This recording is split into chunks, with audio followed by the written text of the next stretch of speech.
പിതാവിനും പുത്രനും പരിശുദ്ധാത്മാവിനും സ്തുതി ആദിമുതൽ എന്നേക്കും ആമേൻ. മിശിഹായിൽ ഏറ്റവും അനുഗ്രഹിക്കപ്പെട്ടവരെ, ഓരോ ദിവസം നോയമ്പിൽ കർത്താവായ യേശു മിശിഹായുടെ മുമ്പാകെ നമ്മുടെ ജീവിതവും നമ്മുടെ ജീവിതത്തിലെ കഷ്ടപ്പാടും സങ്കടങ്ങളും ദുഃഖങ്ങളും നമ്മുടെ ജീവിതത്തിൽ ഓരോ ദിവസം അനുഭവിക്കുന്ന വേദനകളും കർത്താവിൻ്റെ മുമ്പിൽ തുറന്നു വയ്ക്കുമ്പോൾ കർത്താവായ യേശു മിശിഹ, ലോകത്തിലെ രക്ഷകനായ യേശു മിശിഹ ഓരോ വ്യക്തിയോടും ഓരോ കുഞ്ഞിനോടും എല്ലാ വ്യക്തികളോടും കർത്താവായ യേശു മിശിഹ ആശ്വാസമായി തീരുന്നുണ്ട്. കർത്താവായ യേശു മിശിഹ അനുഗ്രഹമായി തീരുന്നുണ്ട്. കർത്താവായ യേശു മിശിഹ അവരുടെ ജീവിതത്തെ കൂടുതൽ ആശ്വാസപ്പെടുത്തുകയും ബലപ്പെടുത്തുകയും അവരുടെ ജീവിതത്തെ നവീകരിക്കുകയും ചെയ്യുന്നുണ്ടല്ലോ. നമ്മൾ ഭൂമിയിൽ നിന്ന് പ്രാർത്ഥിക്കുമ്പോൾ നമ്മുടെ വിശ്വാസം സ്വർഗം, ദൈവം പ്രാർത്ഥന കേട്ടിട്ടും അതിന് ഉത്തരം നൽകുന്നില്ല എന്നാണ്. പക്ഷെ ദൈവം ഈ ഭൂമിയിൽ നിന്നും പ്രാർത്ഥിച്ച ഓരോ പ്രാർത്ഥനയും സർവശക്തനായ പിതാവ് കേൾക്കുന്നുണ്ട്. കേട്ട പ്രാർത്ഥനയ്ക്ക് ഉത്തരവും നൽകുന്നുണ്ട്. പ്രിയമുള്ളവരെ, ഈ നോയമ്പിൻ്റെ ദിവസം നമ്മൾ മനസ്സിലാക്കേണ്ടത് കർത്താവായ യേശു മിശിഹ ഓരോ ദിവസം ഓരോ വ്യക്തിയെ ആശ്വാസപ്പെടുത്തുന്നുണ്ട്, സൗഖ്യപ്പെടുത്തുന്നുണ്ട്.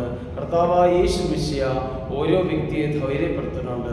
കർത്താവിൻ്റെ സ്നേഹത്തെയും കർത്താവിൻ്റെ സ്വഭാവത്തെയും കർത്താവിൻ്റെ മനസ്സിനെയും കർത്താവിൻ്റെ കരുണയെയും നമ്മുടെ മുമ്പിൽ തുറന്നു വയ്ക്കുന്നുണ്ട്. ഓരോ നോയമ്പെന്ന് പറഞ്ഞാൽ കർത്താവായ യേശു മിശിഹ ഈ ലോകത്തിൽ കടന്നു വന്നുകൊണ്ട് പിതാവായ ദൈവത്തിൻ്റെ ഇഷ്ടമനുസരിച്ച് ലോകത്തിൽ ജീവിച്ചുകൊണ്ട് എല്ലാ വ്യക്തികളെയും പിതാവായ ദൈവത്തിൻ്റെ സന്നിധിയിലേക്ക് സമർപ്പിക്കണം. എല്ലാ വ്യക്തികളെയും പിതാവിൻ്റെ മുമ്പിൽ സമർപ്പിച്ചുകൊണ്ട് കർത്താവായ യേശു മിശിഹായുടെ ദൗത്യം, സ്വർഗത്തിലെ ഇഷ്ടം ഈ ഭൂമിയിൽ പൂർണ്ണമാക്കാൻ വേണ്ടിയാണ് കർത്താവായ യേശു മിശിഹ ഈ ഭൂമിയിലോട്ട് കടന്നു വന്നിരിക്കുന്നത്. പ്രിയമുള്ളവരെ, നമ്മൾ ഭൂമിയിൽ കടന്നു വരുമ്പോൾ നമ്മൾ മനസ്സിലാക്കേണ്ട ഏറ്റവും വലിയ സത്യം അത് തന്നെയാണ്.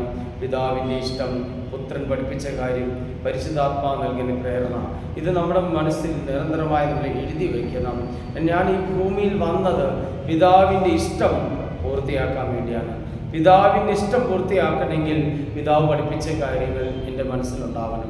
പുത്രനായ ഈശോ പഠിപ്പിച്ച കാര്യം എൻ്റെ മനസ്സിലുണ്ടെങ്കിൽ പരിശുദ്ധാത്മാവ് നൽകുന്ന പ്രേരണയിൽ ഞാൻ അതനുസരിച്ച് ജീവിക്കണം. ഓരോ വിശ്വാസി, ഓരോ വ്യക്തി ഈ ദൈവത്തിൻ്റെ സ്നേഹത്തെ ഹൃദയത്തോടെ വെച്ചുകൊണ്ടാണ് ജീവിക്കുന്നത്. പ്രിയമുള്ളവരെ, ഇന്നത്തെ സുവിശേഷ ഭാഗം ഈ നോയമ്പിൻ്റെ ദിവസത്തിൽ നമ്മൾ പ്രത്യേകമായി എടുത്ത സുവിശേഷ ഭാഗം വിശുദ്ധ മത്തായി എഴുതിയ സുവിശേഷം 11-ാം അധ്യായം 28 മുതൽ 30 വരെ തിരുവചനങ്ങളാണ്. പ്രിയമുള്ളവരെ, 3 വാക്യങ്ങൾ നമുക്ക് ഈ ഒരു ഭാഗത്ത് നമ്മൾ പ്രത്യേകമായിട്ട് മനസ്സിലാക്കണം. 3 വാക്യം. ഒന്നാമത്തെ കാര്യം, അത് മറ്റതൊന്നുമല്ല, അത് കർത്താവിൻ്റെ ആശ്വാസമാണ്. കർത്താവായ യേശു മിശിഹ നമ്മളെ ആശ്വസിപ്പിക്കുന്നു. രണ്ടാമത്തെ വാക്യം, കർത്താവിൻ്റെ സ്വഭാവം നമ്മളെ പഠിപ്പിക്കുന്നു. മൂന്നാമത്, കർത്താവിൻ്റെ കരുണ എന്തുണ്ട്, കർത്താവ് എത്രത്തോളം നമ്മുടെ സന്തോഷത്തിന് വേണ്ടി കർത്താവ് എന്തൊക്കെ ചെയ്യുന്നു, ഇത് 3 നമ്മൾ മനസ്സിലാക്കണം. ആദ്യത്തെ കാര്യം, നമ്മൾ ആദ്യത്തെ വാക്യം കൃത്യമായി നമുക്ക് മനസ്സിലാക്കാം. അധ്വാനിക്കുന്നവരും ഭാരം വഹിക്കുന്നവരുമായ എല്ലാവരും എൻ്റെ അടുക്കൽ വരുവിൻ, ഞാൻ നിങ്ങളെ ആശ്വസിപ്പിക്കാം. പ്രിയമുള്ളവരെ, അധ്വാനിക്കുന്ന ഒരു വ്യക്തി, അതായത് ഈ ഭൂമിയിൽ എല്ലാ വ്യക്തികളും അധ്വാനിച്ച് ജീവിക്കുന്നു. എല്ലാ വ്യക്തിയും സങ്കടത്തിൽ ജീവിക്കുന്നു. എല്ലാ വ്യക്തിക്കും സന്തോഷമുണ്ടാകുന്നു. എല്ലാ വ്യക്തികൾക്ക് അഭിവൃദ്ധി ഉണ്ടാകുന്നു. ചില വ്യക്തികൾ ഉയരത്തിൽ നിന്ന് താഴോട്ട് പോകുന്നു. ചില വ്യക്തി താഴിൽ നിന്നും അല്ലെങ്കിൽ തറയിൽ നിന്നും ഉയരത്തിലേക്ക് എത്തുന്നു.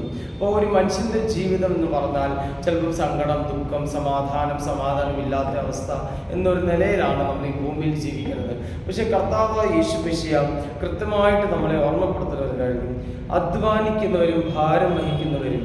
ഇപ്പം നമ്മൾ അധ്വാനത്തിൽ ജീവിക്കുന്നവരാണ്, നമ്മൾ അധ്വാനം ചെയ്ത് ജീവിക്കുന്നവരാണ്. ഒരു പക്ഷേ എൻ്റെ ജീവിതത്തിൽ വിശുദ്ധിയിൽ ജീവിക്കണം എന്നൊരു വലിയ അധ്വാനമാണെങ്കിൽ ദൈവം അതിനു വേണ്ടി ആശ്വാസം നൽകുന്നുണ്ട്. ഒരു പക്ഷേ എൻ്റെ ജീവിതത്തിൽ ഒരു ഉയർച്ചയിലെത്താൻ വേണ്ടി, ആധ്യാത്മികമായ ഉയർച്ചയിലെത്താൻ വേണ്ടി ഞാൻ അധ്വാനിക്കുന്നുണ്ടെങ്കിൽ ദൈവം എന്നെ തീർച്ചയായും ആ സ്വർഗീയ സന്തോഷത്തിലേക്ക് എന്നെ എത്തിച്ചേർക്കും. ഇതിൻ്റെ മറ്റൊരു തലം ഇതാണെന്ന്, ഭൂമിയിൽ നിങ്ങൾക്ക് നിരന്തരമായ സങ്കടമാണെങ്കിൽ, ഭൂമിയിൽ നിങ്ങൾക്ക് നിരന്തരമായ ദുഃഖമാണെങ്കിൽ, ഈ ദുഃഖത്തിന് അപ്പുറത്തൊരു സന്തോഷമുണ്ട്. ഇന്ന് ഈ അന്ധകാരത്തിന് അപ്പുറത്തൊരു പ്രകാശമുണ്ട്. ഇന്നത്തെ ഈ സങ്കടത്തിൻ്റെയും ഇന്നത്തെ ഈ വിഷമത്തിൻ്റെ സമയത്തിന് അപ്പുറത്ത് ഒരു ക്രിസ്തുവുണ്ട്. ആ ക്രിസ്തുവെ സ്വീകരിക്കാനും ആ ക്രിസ്തുനാഥന്റെ വചനം സ്വീകരിക്കാനും ആ യേശുവായിട്ട് ജീവിക്കാനുള്ള ഒരു വലിയ തുറവി, വലിയൊരു അവസരം ദൈവം നമ്മുടെ മുമ്പിൽ തുറന്നു വെക്കാൻ പോകുന്നു.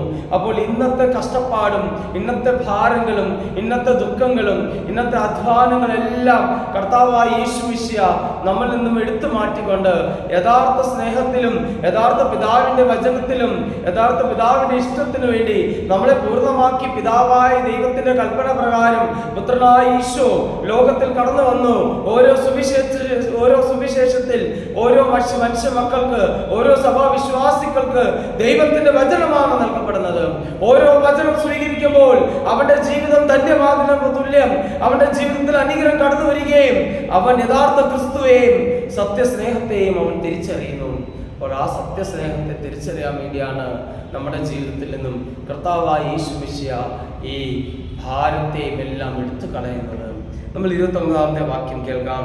ഞാൻ ശാന്തശീലനും വിനീത ഹൃദയനാകയാൽ എൻ്റെ നുകം വഹിക്കുകയും എന്നിൽ പഠിക്കുകയും ചെയ്യുവിൻ, അപ്പോൾ നിങ്ങൾക്ക് ആശ്വാസം ലഭിക്കും. ഇവിടെ രണ്ട് കാര്യങ്ങൾ പിതാവായ ദൈവം പുത്രനായ യേശുവിന്റെ കൽപ്പന വഴി നമ്മളെ ഓർമ്മപ്പെടുത്തുന്നുണ്ട്. ആശ്വാസവും കർത്താവായ യേശു മിശിഹ ശാന്തശീലനുമാണ്. പ്രിയമുള്ളവരെ, നമ്മളെല്ലാം എടുത്തുചാട്ടക്കാരാണ്. ചെറിയ ചെറിയ കാര്യത്തിൽ നമ്മൾ എടുത്തുചാടും. അതേപോലെ നമ്മുടെ സ്വഭാവത്തിൽ, നമ്മുടെ ആധ്യാത്മികമായ ജീവിതത്തിലും നമ്മൾ എടുത്തുചാടാറുണ്ട്. പ്രിയമുള്ളവരെ, ആധ്യാത്മികമായ ജീവിതമായാലും ശാരീരികമായ ജീവിതമായാലും എടുത്തുചാടാൻ നമ്മൾ ഒരിക്കലും നമ്മൾ ആവശ്യം കാണിക്കരുത്. നമ്മുടെ കർത്താവായ യേശു മിശിഹ നമ്മൾ കൃത്യമായിട്ട് ഓർമ്മപ്പെടുത്തുന്നുണ്ടല്ലോ, നിങ്ങൾ ചൂടുള്ളവരോ തണുപ്പുള്ളവരായി തീരരുത് എന്ന് പറയുന്നു. ഒന്നുകിൽ ഒന്നാവണം, ഒന്നുകിൽ ചൂടുള്ള ഒരു വ്യക്തിയാണ്, അല്ലെങ്കിൽ തണുപ്പുള്ള വ്യക്തിയാണ്. ഇത് രണ്ടുമില്ലാത്ത അവസ്ഥയിൽ നിൽക്കേണ്ട ആവശ്യം പാടില്ല. ഒന്നുകിൽ ഒരുപാട് സന്തോഷം, അല്ലെങ്കിൽ ഒരുപാട് ദുഃഖം, അല്ലെങ്കിൽ ഇത് രണ്ടിൻ്റെ ഇടയിൽ ഒരു അവസ്ഥ. അങ്ങനെ ആവല്ലേ. നമ്മൾ എപ്പോഴും നമ്മുടെ തീരുമാനങ്ങൾ എടുക്കുമ്പോൾ പൂർണ്ണ മനസ്സോടെ ദൈവത്തെ ഓർത്തുകൊണ്ട് ദൈവനാമത്തിൽ നമ്മൾ തീരുമാനം എടുക്കണം. പ്രിയമുള്ളവരെ, നമ്മൾ മനസ്സിലാക്കേണ്ട ഏറ്റവും വലിയ കാര്യം, കർത്താവായ യേശു മിശിഹായാണ് സ്വർഗത്തിൽ നിന്ന് നമുക്ക് ശക്തിയും അനുഗ്രഹം നൽകുന്നത്. അപ്പോൾ നമ്മൾ മനസ്സിലാക്കണം, കർത്താവിൻ്റെ സ്വഭാവം സ്വീകരിച്ചാൽ, കർത്താവിൻ്റെ വചനം സ്വീകരിച്ചാൽ എൻ്റെ ജീവിതം ഒരിക്കലും നശിച്ചു പോകത്തില്ല. കർത്താവിൻ്റെ സ്വഭാവത്തിൽ പരിപൂർണതയുണ്ട്. കർത്താവിൻ്റെ വചനത്തിന് അനുഗ്രഹിക്കാനുള്ള ശക്തിയുണ്ട്. കർത്താവിന് നമ്മളെ ഉയർത്താനുള്ള ശക്തിയുണ്ട്. അപ്പോൾ നമ്മൾ മനസ്സിലാക്കണം, കർത്താവിൻ്റെ സ്വഭാവം നമ്മൾ സ്വീകരിച്ചുകൊണ്ട് ഈ സ്വഭാവം മറ്റു വ്യക്തികളിലേക്ക് പങ്കുവയ്ക്കുമ്പോൾ ദൈവത്തിൻ്റെ അനുഗ്രഹം നമ്മളിലേക്ക് കടന്നു വരും.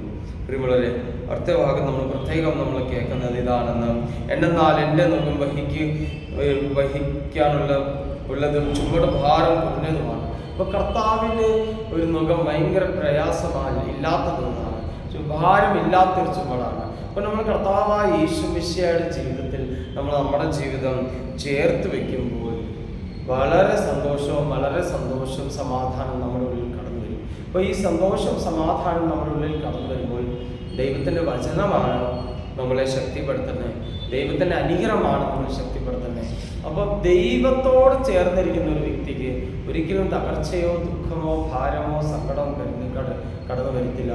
എപ്പോഴും ദൈവത്തിൻ്റെ മുമ്പാകെ നമ്മൾ അനുഗ്രഹമായി തീരും. നമ്മുടെ അനുഗ്രഹമാണ് നമ്മൾ ഓരോ കുടുംബത്തിലേക്ക് നൽകേണ്ടത്.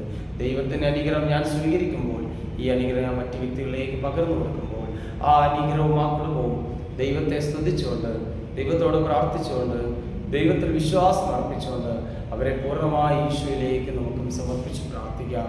ഈ നോയമ്പ് നമുക്ക് കർത്താവായ യേശു മിശിഹായുടെ സമാധാനവും സൗഖ്യത്തിൽ ജീവിച്ചുകൊണ്ട് എല്ലാ വ്യക്തികളെയും കർത്താവിൻ്റെ സമാധാനത്തിലും സൗഖ്യത്തിലേക്ക് കൊണ്ടുവന്ന് നമുക്കും പ്രാർത്ഥിക്കാം. ഈ നോയമ്പ് അനുഗ്രഹമായി തീരട്ടെ. പിതാവിനും പുത്രനും പരിശുദ്ധാത്മാവിനും സ്തുതി ആദ്യം മുതൽ